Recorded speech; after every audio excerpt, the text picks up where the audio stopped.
Hello, everybody. In this video, we're going to start the first chapter in the textbook, which is the introduction to the uh, fluid mechanics in general.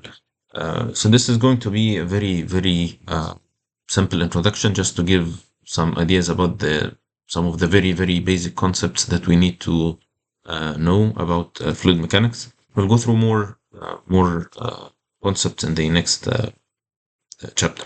But this is just an introductory chapter, so this is why we're not going into the details. So again, this is something we discussed last time, which is the types of or the two classes of fluid mechanics that we're going to deal with: the fluid statics and the fluid dynamics.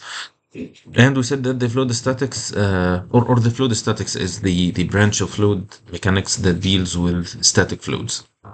By static fluids, we mean that these are the fluids that are not traveling from a place to another. So it's like a swimming pool, for example. The water is in this same place.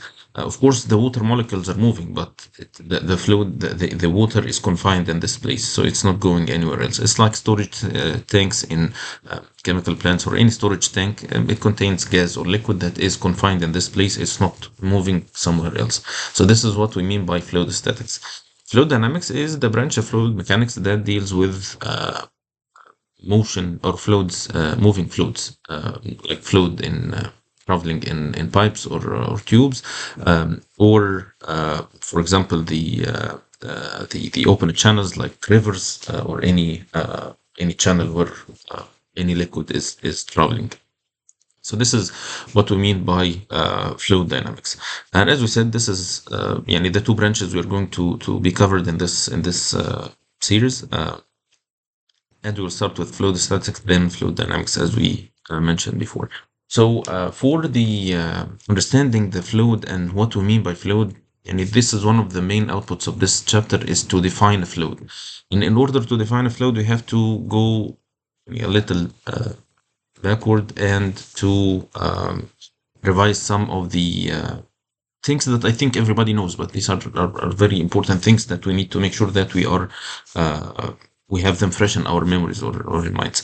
The first is the force. So the force is an action that changes or maintains the motion of a body or an object, and I think this is well known from high school physics, that everybody knows what we mean by the word force, and we know this from Newton's law.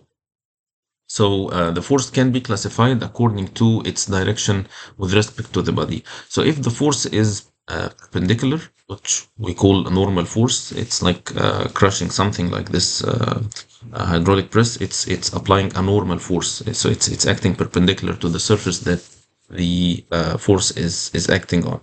So this is what we mean by a normal force. Okay, so this is one type of force that we see. There is another type of force which we call a shear force. So the shear force is still a force, but this force is acting parallel to the surface. So here, for example, this is the it's a very nice video for the cutting papers, and this is called a shear. This machine is called the shear machine. And the reason is the force is parallel to the surface that it is applied to.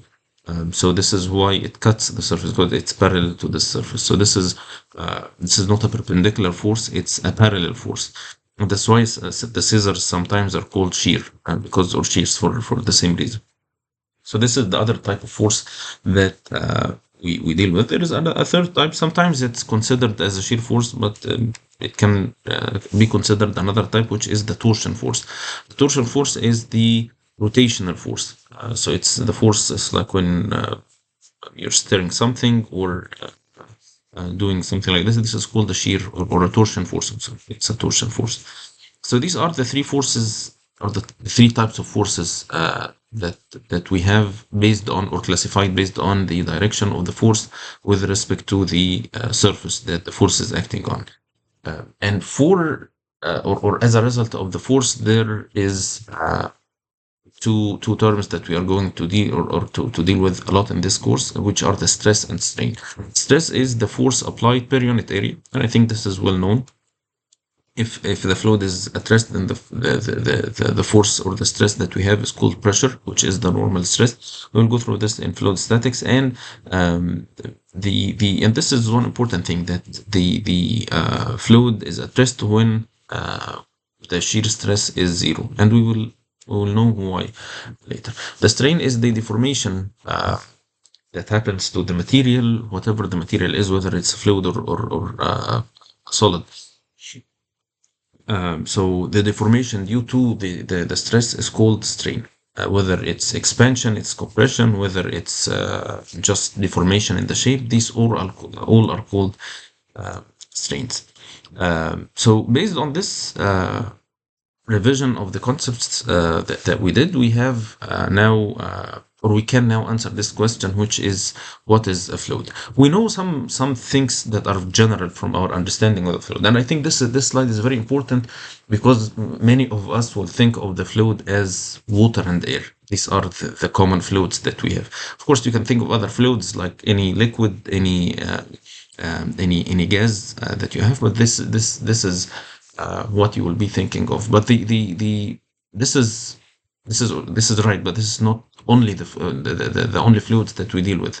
The definition of the fluid will make it suitable for other materials that you might not think that they can be considered as fluids. This is why the definition is very important. So we know that fluids are soft, are easy to deform, and then they have when we say small intermolecular forces and that the molecules have freedom to move, it's very relative, because there are some fluids like crude oil, for example, that is very, very viscous. So the forces between the molecules is not weak, it's strong still, compared to air, for example. So air has very, very, very weak intermolecular forces, so it's very free to move easily. So when we say that there are small intermolecular forces, it's relative to solids. So we compare this to solids. Solids have very, very strong intermolecular forces. It's very hard to, they cannot move relative to each other. In general, of course, but for fluids, the particles have some freedom. Varies from a fluid to another, but there is freedom compared to solids. So when we define the fluid, we define it as, and this is the important thing, that these are the materials or substances that deform continuously when acted on by a shearing stress. And this is why we discuss the stress, because we have here this shear stress of any magnitude. The reason we consider the shear stress here in this definition is that we consider the fluid to be consisting of different layers, okay, and that each layer is sliding over the other layer. So the force between the layers is a shear force. Okay, so for a fluid to be traveling from a place to another, we'll go through this later, but we see this as a layer of fluid sliding over another layer. This is how the fluid is moving. So this is why we consider the shear force or shear stress as the main stress that we consider in this definition. If a fluid or a fluid can be considered, or a material will be considered a fluid if it deforms when acted on by a shear stress. So this is how we define the fluid. Again, you think that this definition applies only to gases and liquids, but there are other materials that we will discuss in the next chapter that are something in between. Sometimes they will behave as solids, and sometimes will behave as liquids based on the force that's applied on them. So these are considered fluids as well. So this applies to a lot of things, just like to liquids that we deal with, like water and honey, and to crude oil, to all the gases that we know. So these are all considered fluids, and other materials that we will discuss in the next video, next chapter. So the types of fluids that we have can be, again, this is the general classifications that are mainly liquids and gases. And I think we know liquids and gases, so I don't want to spend time in this. So liquids are what can be confined in a container, so it takes the shape of the container. Gases don't do this because they expand and fill the space. Of course, this is it's not right to generalize this definition, because there are some gases that are very dense, and they will not do this, or will do this very, very uh, in very, very small amount. So again, this is not a general, but yani it's not all the cases, but it can be case for most of the gases. Uh, so now there comes a very important question. Uh, I don't think this is in the textbook, but I feel this is a very important thing to or question to think of. Why do we study fluid mechanics? Many of the students study fluid mechanics because this is part of the courses they have to take until for them to graduate. And I totally understand this, and this is what I used to do when I was a student. But I like to explain more why this is important, because this will give you an idea why you are spending time in this topic.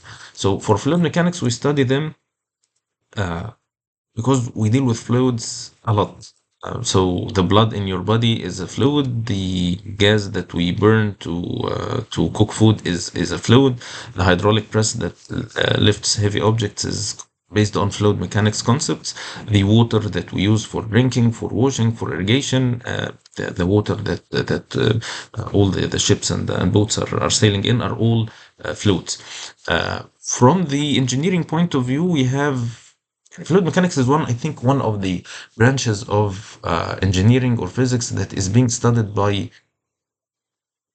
a lot of different engineering disciplines. I think the civil engineering, chemical engineering, mechanical engineering. I think there are other. I think aerospace engineering and a lot of other engineering uh, uh, concentrations or disciplines study fluid mechanics.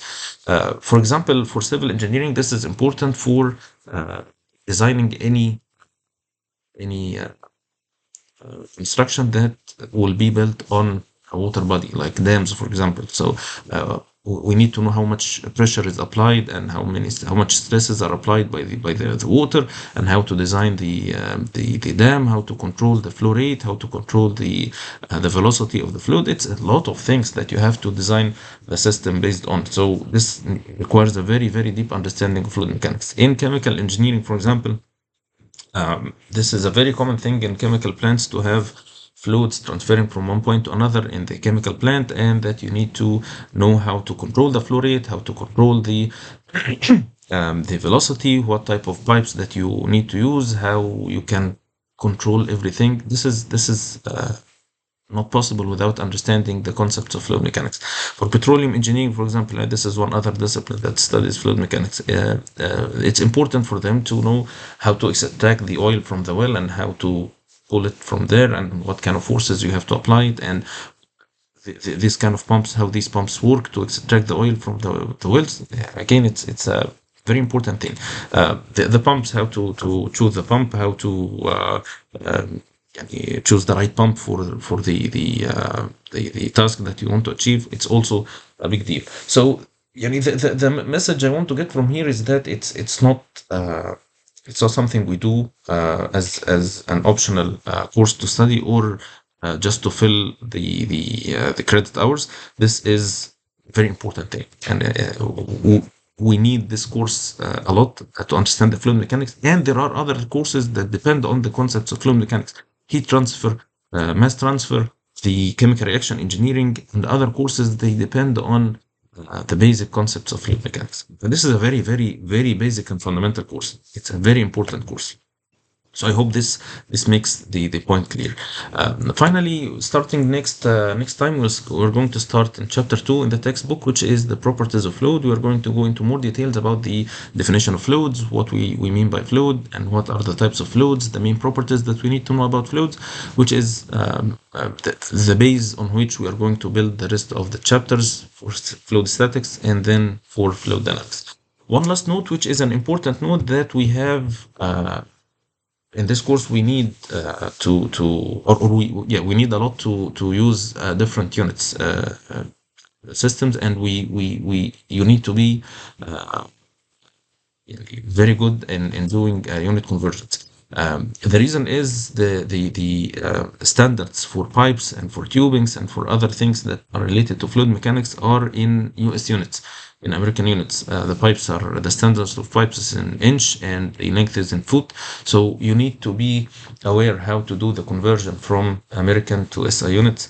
Because this is very important, and especially also for the units of viscosity, they are in CGS units. So it's something that requires a very good dealing with unit conversion. We did this in the mass and energy balance course before. It was the very first part in the mass balance part. So if you you want some revision, you can go to these videos or you can check the Felder's textbook in chapter 2. So this is all for now, and see you next video. Goodbye.